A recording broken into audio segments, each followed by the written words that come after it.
So now we're moving into the chapter. The next chapter is just basically a continuation. It's more on heat exchangers, but this time it has a little more focus on design of the heat exchangers. There's a lot of introductory text about the classification of heat exchangers. Heat exchangers are part of a very mature technology, hence there's been a lot of people who've classified them. Let me just breeze through some of these aspects so that you get a sense of it. You can classify the heat exchangers depending on the process. Is it an indirect contact or a direct contact? That's straight out of thermodynamics class, if you recall that terminology. Fluids or number of fluids, you could talk about 2 fluid systems. That's very, very common. You could have a 3 fluid system. One of the things I wanted to show here is I start talking about heat exchangers which are compact, and they introduce a parameter beta, which is here they're showing it's greater than about 700 units of meter squared per meter cubed. That's the area for the heat transfer divided by the volume of the heat exchanger, isn't it? So compact heat exchanger just means you have a lot of surface area in a small volume. Construction, tubular, plate type, extended surfaces, regenerative. There's just a lot of classification. We're going to be talking about shell and tube heat exchangers, where you have one fluid inside the tubes, the other fluid on the outside, the shell side, and often on the shell side, the tubes could come down and do a U-tube or something like that. On the shell side, often you have flow in one end and out the other, and to help promote flow across the tubes, you introduce a baffle system so that the fluid is doing that. Whatever. Probably put another one in. Whoops. Another one in there. Oh well, you got the idea. Baffles to help promote the flow across the tubes. Flow arrangements. Single pass, multi-pass. What I just showed was a 2-pass, 2 tube pass, 1 shell pass. There are some potentially confusing terms. There's some new terms that are especially used in heat exchanger analysis. One is the hydraulic diameter. This is really not potentially confusing. If you take a look at it, here's copied out of another source. The hydraulic diameter is 4 the A naught divided by P. Well, that would be like cross-sectional area for the flow, and P would be wetted perimeter, and so if you put it in for a round tube, you get back that the hydraulic diameter is 4 pi d squared over 4 times pi d. 4's cancel, pi's cancel. You get back the physical diameter, which is great. Somebody would say to you, you've defined the hydraulic diameter. Can you give me a logical definition of the hydraulic radius? You and I would say, diameter, let's divide it by 2. And so they'll say the hydraulic radius would be R sub h is equal to D sub h divided by 2. But you can even tell from right here, where I copied it from, the hydraulic radius is D sub h divided by 4. So be very careful. It seems to be pretty consistent in hydraulic diameter, but not on hydraulic radius. It's not just the diameter divided by 2. So you can be off by a factor of 2. Last time I introduced some terms like cap G. What was cap G? Mass velocity. That's right. And then we had some other terms. Well, let's just jump into trying to slug through a problem and analyze this problem here. We have a shell and tube heat exchanger, and it consists of 1-inch type L copper tubes, where the copper tube has an OD outside diameter 1.125 inches and an ID of 1.025 inches. You can calculate the wall thickness if you like. The air at 10,000 standard cubic feet per minute. You may see this term, SCFM. Anybody seen that term anywhere before? Standard cubic feet per minute? One person? Where did you see it? Okay, in another class. How about outside of the University of Texas, classes? Standard cubic feet per minute? Anybody tried to look at a rating on an air compressor? What are you buying for more money? It's not just the storage tank, but it's the ability to ingest and throw out a flow rate at a particular pressure. Usually you want it up to 120 psi, and they tell you the standard cubic feet per minute that it can do. Take a look at how they rate air compressors. You can go to Lowe's, Home Depot, and look at them on the packages. We understand the cubic feet per minute, but we know that air is compressible. So the word standard probably tells us what? At standard conditions like standard temperature and pressure, atmospheric pressure and standard temperature, about 70 degrees F. So you would know the reported mass density for that air. And the reported mass density for air at standard conditions is a density of 0.075 pound mass per cubic foot. So that's the density. So even though that air compressor may be really boosting the pressure a lot, the density will change. They're going to report that standard cubic feet per minute. What would be the mass flow rate of the air that needs to be moving through this heat exchanger? Would it be the volumetric flow rate? Maybe I'll put a Q for volumetric flow rate times the density. And and we're doing this, the standard volumetric flow rate at standard conditions times the standard air density. And so this would be 10,000 cubic feet of standard air per minute times the 0.075 pound mass per foot cubed. And then depending what you want it pound mass per hour? If you did hour, you'd say 60 minutes is an hour. Somebody want to run that and show us what's the mass flow rate of air in hours? So pound mass per hour, as well as somebody give it to me in pound mass per second. 45,000. That's a lot. How about per 12.5? There you go. All right.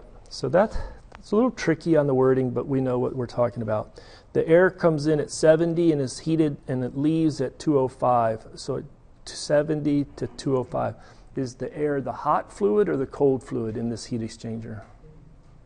The cold fluid, it's being heated. On the shell side, steam is condensing at 220 F. Well, steam condensing at 220 F, that in our mind thinks about the heat capacity rate of the fluid that's condensing. What do you think? Infinity, right? So that's not the C min for the steam side. You have an overall heat transfer coefficient through the heat exchanger. Convection on one side, through the wall of the tube, convection on the other side. What about the H on the condensing side? It's a very large H, isn't it? Huge H, convection coefficient. Hence, often that resistance is small on the condensing fluid side. A fan is available that delivers the cold air to the entrance header at 70 degrees F at a static pressure of 1.5. What in the world is this? Well, there's a lot we have to break down. A fan, or it could be a blower, but it's a low delta P. Typically talk about a fan. Delivers the cold air. How cold is the air? What's the temperature of the air? 70 degrees F, so it's our standard temperature, right? And it's delivered to an entrance header. What do you mean by header? It's going to be in the header before it gets into the tubes, right? And then it'll collect in a header on the other side. At a static pressure. Then what's this static pressure? 1.5 inches of water gauge. All right, test time. I want you to convert that to another unit of pressure. I'm going to stop and I'm going to walk around and we'll see how far you get as a class. That's a pressure. It's a static pressure of 1.5 inches of water gauge. What is that pressure in? You pick the unit. What unit would you like to report it in? PSI? Sure. So what is it in PSI? Or you pick another system of units. All right. I know if you have internet access, you're going to do it very quickly, but I want to see it on paper. Go back. Well, how many people tried to remember things like 1 ATM is equal to 14.7 psi A is equal to so many foot of water column, so many inches of water column? What's an atmospheric pressure? It's kind of like if I knew that 12 inches is equal to a foot, I can use that often to convert units. True? So how many people, that's the way my mind works. I try to say, okay, I know what an ATM is, atmospheric pressure.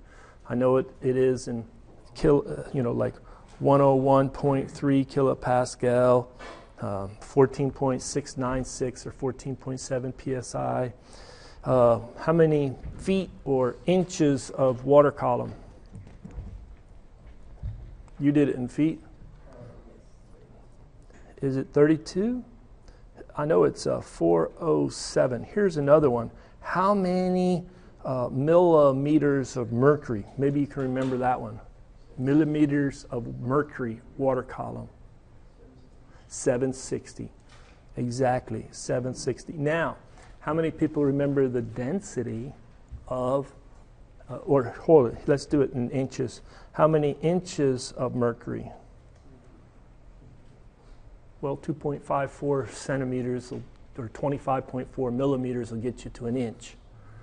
29.92, my memory says. But your number, you can run that number, 29.92. Let's verify that. You check it. I want a couple people to give me a thumbs up. You have a calculator? You have a calculator. You know it's 2.54000000. I mean, it's 2.54 centimeters is 1 inch. 29.921. Very good. Now, who remembers the difference between the ratio density of mercury, liquid mercury, often used to measure pressure, and water? What is the specific gravity of mercury? 13.6. I wanted to know the height, let's say inches of, take this, is 13.6 times 29.92. Is that around 407? There you go. Take this, whatever, divide that by 12 and you have how many feet? 33.9? Almost 34. Okay, so with a little bit of recall, you can patch this together. So what is our pressure? It's small. 0.054. So our pressure is very, very small.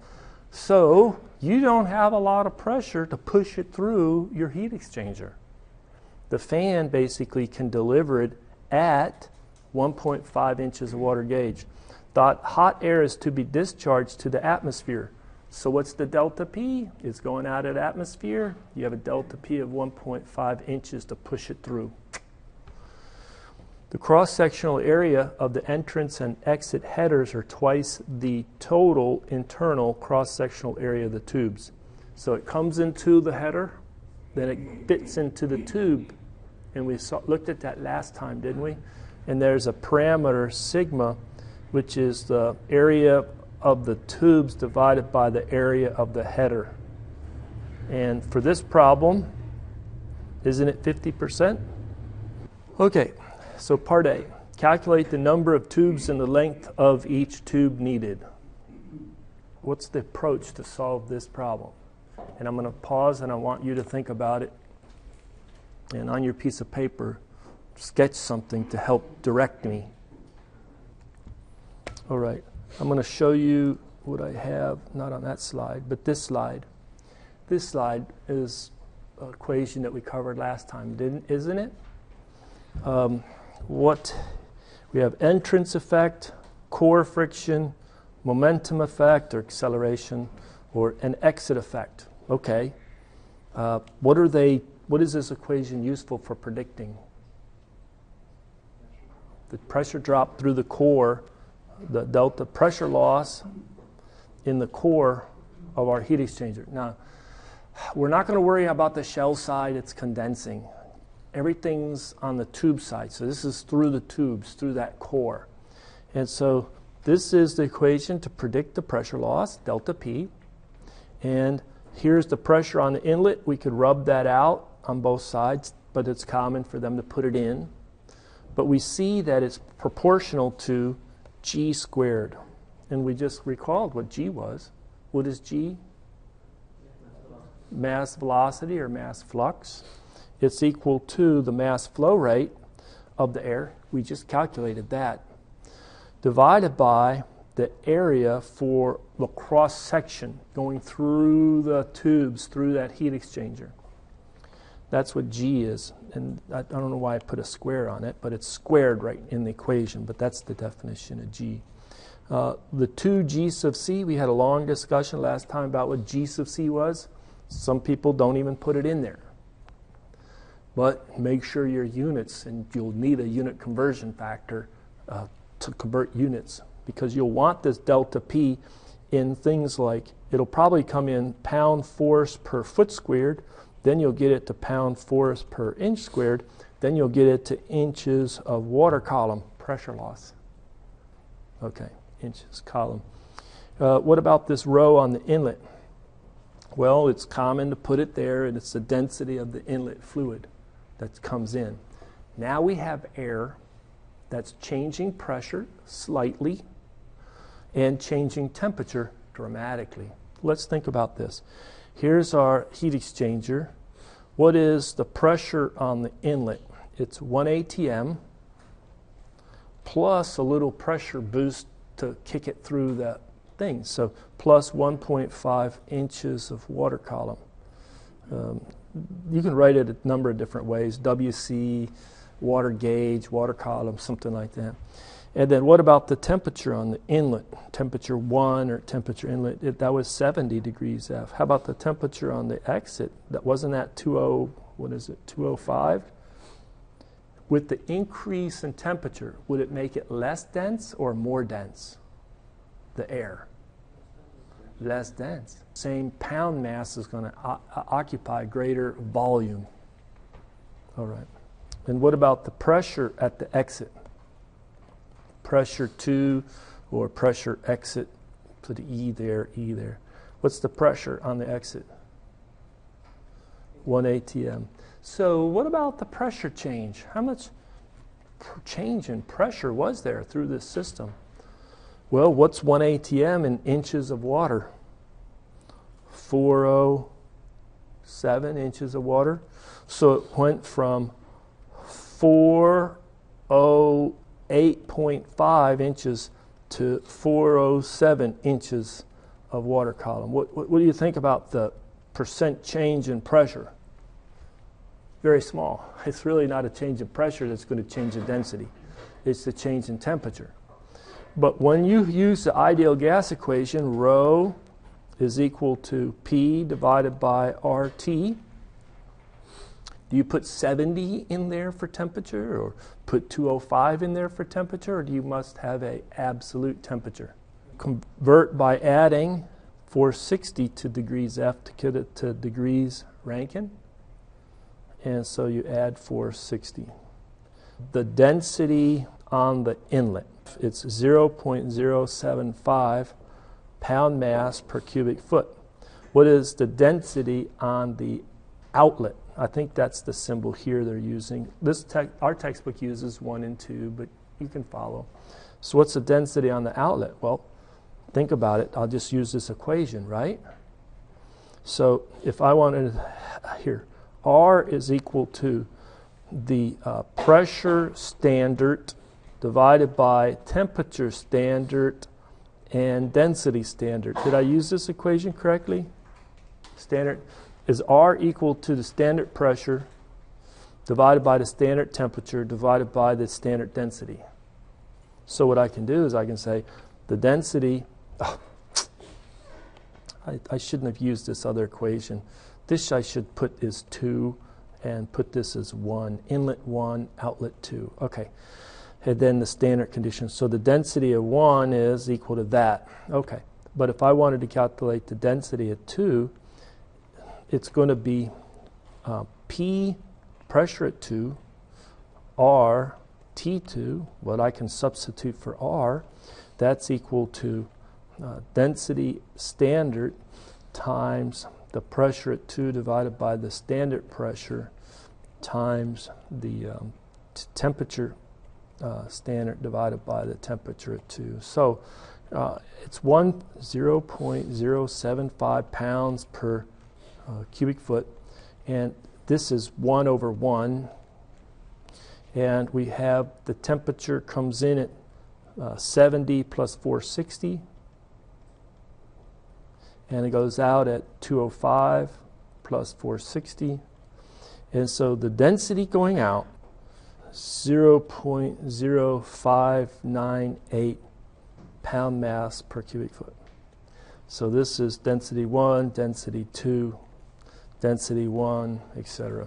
All right, I'm thinking that if I'm trying to increase G, the pressure loss goes as G squared, doesn't it? It goes as G squared. So one of the keys, I'm just going to tell you, is iterate with respect to G. Assume a G, and then make the calculations to see if you have enough area and length for the satisfy both the pressure loss requirement as well as heat transfer requirement. Does that make sense? You're probably already very familiar with the heat transfer requirement. So, but the pressure loss is new. Okay, let's do this. There's an equation in our textbook, Shaw's estimate of G. And there's a lot that goes behind this equation. But what I just said was iterate with respect to G, the mass velocity. And he says if you're trying to estimate G in the starting of it, take and multiply 2 times G sub C, eta T divided by, well, let me put density, mean density of the fluid instead of the specific volume. Prandtl number to the 2/3, the pressure loss that you have the budget for, the number of transfer units that you're of the heat exchanger, and then a ratio of J to fanning friction factor. All right, and then take the square root of that. I'm looking at this equation. Do you know what G sub C is? Yeah.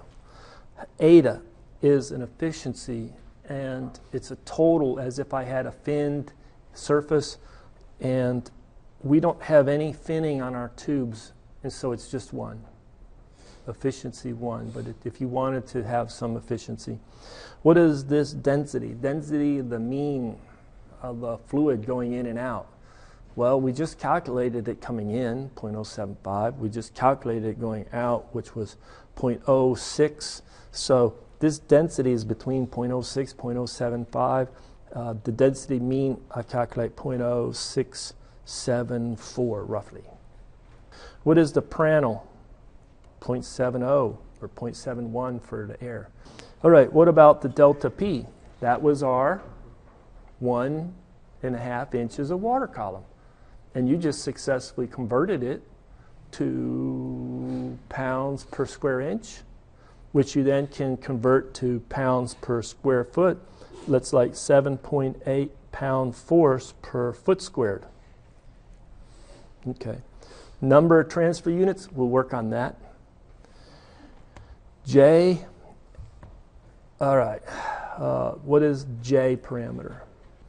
I know I only introduced it in a slide, and it's in some of the figures at the end of chapter 2. It's our Colburn heat transfer factor.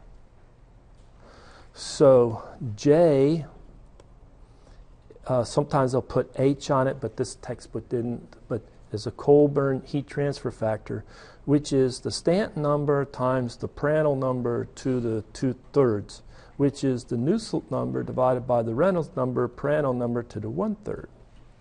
Okay, what is this F with the cap F on it? Does he put a cap F on it? I like to put a cap F on it.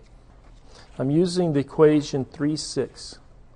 I'm discussing the equation 3.6 that's on page 179 of the textbook. So no, they don't put a subscript F, cap F on it. It's the friction factor. But we had two friction factors. And when we're doing most of it, we're thinking Moody diagram and we're thinking the Darcy-Weisbach friction factor. But this is the Fanning friction factor, which is a factor of 4 different. That's all.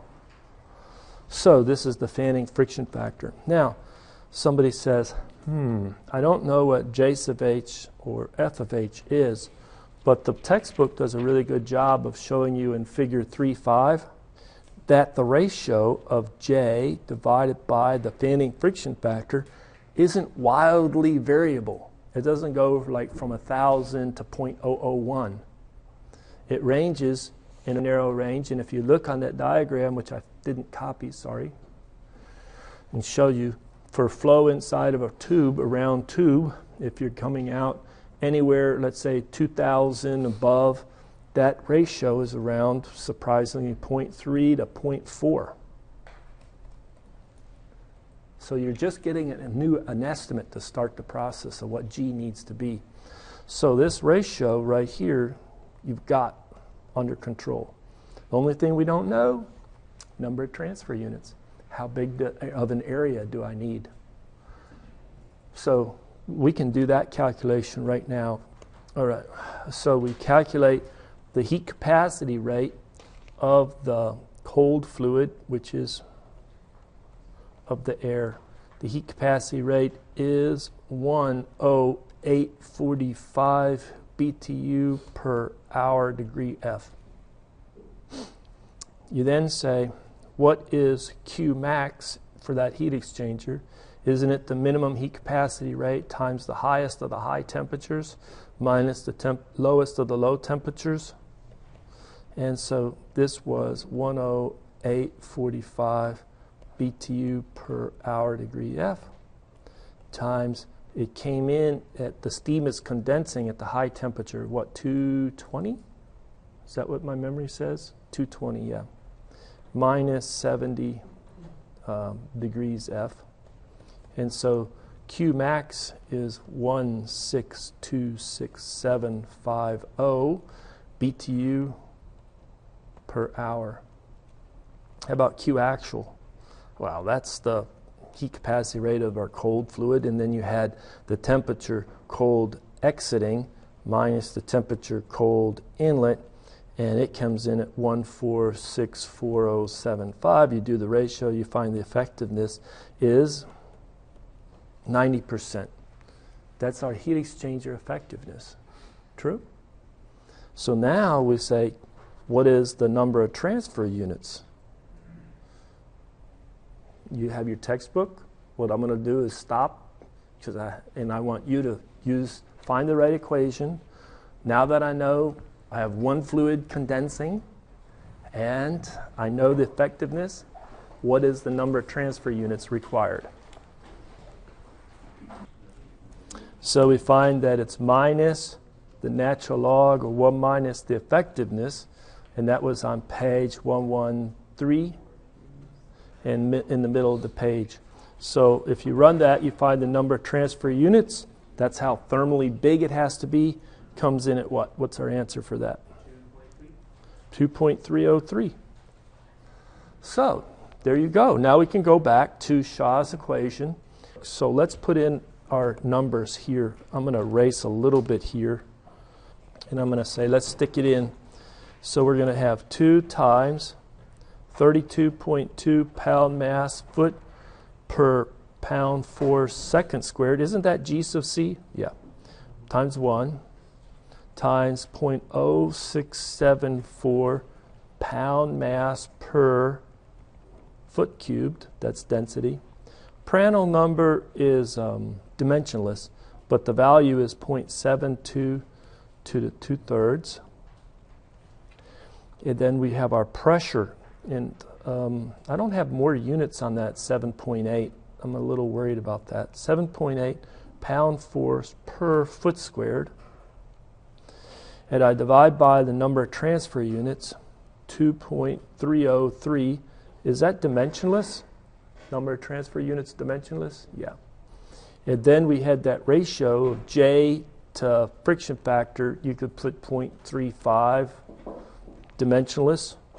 All of that, take it to the 1/2, take the square root of that. Makes sense? Do the pound force go? Yeah. And I'm going to have a foot squared, so I'm going to have a pound mass squared. When I take the square root, I'll get pound mass. Over second squared, when I take the square root, I'll have over second. Over foot squared, when I do that, then I have another foot squared there, right? So the units will work out to pound mass per second foot squared. True? So those are the right units. And somebody want to run this calculation? What do you calculate for G? I'm going to see how many people get the right answer. So we calculate it's 2.5. What does that number mean? It's a mass velocity. It's how fast it's going, but it's how fast it's going per unit area of which it's crossing over, isn't it? If I said that G is equal to the mass flow rate divided by the cross-sectional area, would you agree? Yeah, right? Do you know, we can use this now to calculate the Reynolds number for the flow in our 1-inch diameter tubes. Our tubes are specified to be that diameter. There are a couple good Reynolds numbers, aren't there, that you recall? Rho V D over mu. That one's probably the most recalled. But how about 4 m dot over pi d mu? That's very convenient. And there's another one now, which would be convenient when you know G, right? So do this. Do 4 m dot over pi d mu. Put a d there and a d there. I didn't change anything. But what is pi d squared over 4? That's AC. M dot over the cross-sectional area, G. G over mu d is the Reynolds number. So now that we know that G is 2.5, I can go get the viscosity and the diameter I know, and I know that the Reynolds number is going to come in roughly around 1.6 times 10 to the 4. All right. What do I do with that Reynolds number? Yeah, it's turbulent flow, right? I'm going to insert a new page. The number of transfer units is equal to 2.303. This is UA over C min. So to get the area, I multiply the number of transfer units by C min divided by the overall heat transfer coefficient. I need U. 1 over U inside, area inside, is equal to 1 over H inside, area inside, plus the resistance through the tube wall, natural log of D2 over D1 divided by 2 pi KL, plus 1 over H outside, area outside. What's happening on the outside of our tubes? Steam is condensing. We flip back to a table where they give rough values for condensing steam on page 125 of our textbook. And steam condensing on the outside ranges from 1,000 to 20,000 BTU per hour foot squared degree F. So pick 10,000 BTU per hour foot squared degree F. And what you're going to find is that term is negligible. because it's a resistance, isn't it? So you can neglect it. All right, you take a look and you say, copper, what's the thermal conductivity of copper? Well, it's pretty high, isn't it? And it's not a very thick-walled tube. Guess what this term? You work through it and you can prove it. It's negligible. Okay? So what's the surviving term? H on the inside. So basically, this U on the inside is H on the inside. How do I get H on the inside? I had the Reynolds number. It's a smooth tube. I either go to the Moody diagram and get from the Moody the Darcy-Weisbach friction factor, right? And then if I get that one from the Moody, then if I want the Fanning friction factor, what do? Divide by 4. Or I put it into a correlation so that I can iterate. There's a number of correlations the textbook gives us. Okay.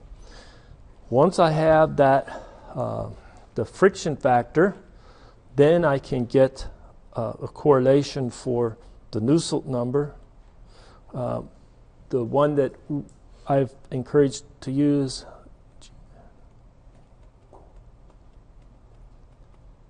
Janelski, it uses the friction factor Darcy-Weisbach over 8, ... an equation. Reynolds number, friction factor. Relative roughness gives you the friction factor, right? Well, if you cough up a Nusselt number of around, 43, that's what this number is going to come in at, around 43. Then I can unravel the Nusselt number to get H, which again gives me U. So the Nusselt number is H D over K, isn't it? So H on the inside is the Nusselt, 43, times the thermal conductivity of the air divided by the diameter. So the H on the inside comes into a whopping around 9 BTUs per hour foot squared degree F. That's a lot of work. But I have that. Now I can finally go back to this equation and I can get the area. Isn't it 2.303? The minimum heat capacity rate for the air was calculated to be, and I'm looking in my notes again, 108.45 BTU per hour. And you divide that by the U, which is the H. It's around 9 BTUs per hour foot squared degree F. And you cancel and you get the area in so many foot squared. Don't you? But that area can be confused with a lot of other areas because we have flow cross-sectional area. This is a HT area. It's my area that I need for heat transfer. Okay. Let me do this, insert a new page. So area heat transfer, isn't that related to pi d inside, that's a bad looking d, L, finally the length of the tube comes into play, doesn't it? Pi dl for one tube times the number of tubes. The number of tubes. True? But here I am. I don't know L and I don't know the number of tubes.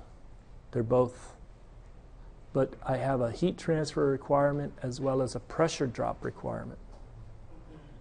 Right? I go to the pressure drop equation that we talked about quite a bit. And where is it at? Right there. And I have a good estimate of G given to us from Shaw's estimate equation, but I'm going to have to iterate on it. But look at right here. See this? It's clear. The way they wrote it right here, that L affects the core friction. You make it longer, and there's more pressure loss in the core. The equation in our textbook has written this term as this group of terms here is fanning friction factor. I like to add that F for the fanning friction factor times the area, and I like to add that it's the heat transfer area, divided by the cross-sectional flow area times the density mean of the fluid divided, and then you have the density of 1 coming in. So in terms of our densities. Okay. So that area heat transfer is the number of tubes pi d L. Is that right? So the cross-sectional area, first of all, we had a good estimate of G. We have the m dot. The cross-sectional area is just m dot divided by G. So it's like check on that one. So this heat transfer area right here, around 3,000. Around 3,000 square foot. And the cross-sectional area for flow, m dot over G, comes in around 4.8 foot squared. Okay. And so the number of tubes is equal to the cross-sectional area divided by the area cross-sectional for one tube. So the total cross-sectional divided by pi d squared over 4 for one tube. So you get the number of tubes estimated to be around 800. And then the length is the area heat transfer divided by pi d inside, pi dl, put the L over there, that's area heat transfer. So you find that the length of the tube needs to be around 13.4 feet. All that depends on the estimate of G. You then, I hate to say it, calculate the pressure drop right here, and you see if it matches. And if it doesn't match, go back and update G, percolate through. It's all done on one page in Excel. Is that the right one? Okay. So I hate to blaze through it, but you just start putting in your temperature cold in, temperature cold out, density in, density out, mean density, specific heat, viscosity, another viscosity, thermal conductivity, all that for air, Prandtl number. Fine, we're done with that. The OD and the ID for our tubes, and then put the ID in feet because I'm going to need it. Effectiveness, get the relative roughness, cross-sectional area for what? One tube. That's one tube only. The standard cubic feet per minute given in the problem statement allows you to calculate the mass flow rate, which we did, didn't we? Remember that number, 45,000? The mass flow rate in seconds, pounds per second instead of pounds per hour, 12.5. We did that. And what is this T? That's the temperature at which it's condensing. That's the high temperature, 220. Well, this is the G, okay? You can see I highlighted this G right here. Let me turn this around very quickly. I'm sorry. And you're going to see numbers percolate if I changed it from to 4. What did I just do? Well, it percolates all the way through. So it tells me the Reynolds number depends on G, the fanning friction as well as the Darcy-Weisbach friction factor, and then the friction factor Darcy-Weisbach divided by 8 used in this equation. If you use Dietz-Bolter, you're going to get a Nusselt number of 65 or about 60. But if you update and I put 5 there, you see how it changes the Nusselt numbers. Okay, so we're doing a lot of heat transfer calculations. You calculate the H on the inside. I estimated the convection on the outside to be 2,500 BTUs per hour foot squared degree F. It's in that range of 1,000 to 20,000. Maybe you said that's higher. You could put higher if you wanted. And then the conductivity of copper, I know it's high. I said both of those terms would be negligible, but this is how negligible they are. So you calculate the resistance on the outside, calculate the resistance through the tube wall, calculate the resistance due to convection on the inside, and it's 99 point something percent due to that. So it's just confirming. Sum up the R's, reciprocate, and so it's around 14.1 at that flow rate. If I change this flow rate, notice how that U is going to change, right? Now it's down to 9.5. So all these are linked, which is beautiful, right? Isn't it great? You can update numbers and not kill yourself, but you have to implement it, which is the challenge. So now let's talk about the minimum heat capacity rate, the actual, the maximum, the effectiveness, and there's our number of transfer units, 3.303. Continuing the problem, we come over here.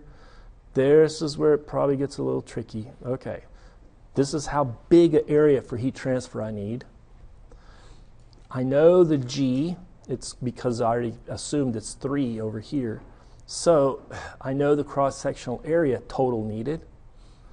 I then can get the number of tubes, and I can get the length of the tube. Once you have that, you need to check your pressure. To get the pressure, we need that ratio of areas. Sigma is 0.5.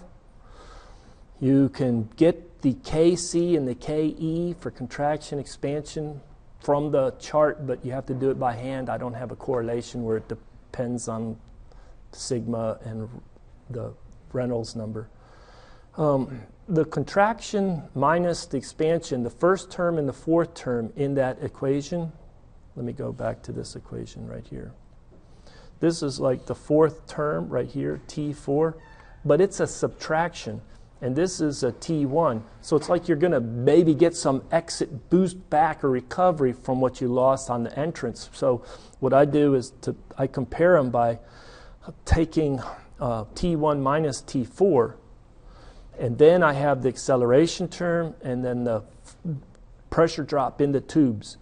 It's 84% of the head loss is due to the pressure drop in the tube, 6% squeezing it in to the tubes, and 9% because it really accelerates. It's coming out faster on the other end because of the higher temperature, lower density. See the meaning of all those four terms? Then that gives me the total sum of those T's. I can get the pressure loss in pound force per square foot, pressure loss in pound force per square inch, or pound or inches of water column. I want it to be 1.5. Is it 1.5? What's the magic here? You go up to Data, tab, come over to What If Analysis, go to Goal Seek, and say set that cell, which is highlighted right now, to a value that I want by changing what cell? G. And that's a lot of work that this Excel just did for us, but it comes in for this problem. I changed a little bit. What I did was I put copper, which is smooth, and I put high conductivity for the copper. The problem that you're going to solve for homework is steel with a lower conductivity of steel. But the rest of it should flow through pretty much the same. So you won't get these exact numbers, but it'll be in the ballpark. Hopefully that was helpful. I do need to stop and give you back your exams, so let me stop now.